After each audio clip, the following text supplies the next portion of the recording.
DJ hak rajin tekan untuk putar selawat, betapa banyak pahala dia.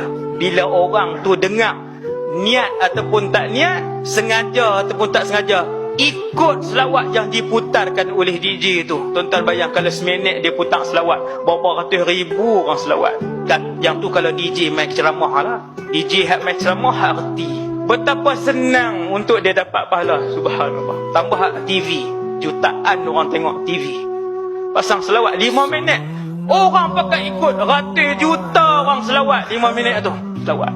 Ada kedai makan pasang selawat, jangan pasang lagu duk tanggung dosa. Pasang selawat. Quran ustaz, Quran pun jangan pasang kalau kedai makan, kerana tidak menghormati Quran. Quran bila dipasang wajib diam dan wajib hormat. Tak boleh kawan tu duk goreng, kawan ni duk ni, kawan duduk bersembang dalam kedai. Bukan adabnya. Ulama ajar. Ada kedai makan, pasang selawat. Ada kedai tayar, pasang selawat. Ada klinik, pasang selawat. Daripada duduk orang pakai duk main handphone, duk main Mobile Legend ni pertandingan pula. Hai, Ustaz Abel tahu ada pertandingan. Saya keliling saya remaja. Subhanallah. Pasang selawat.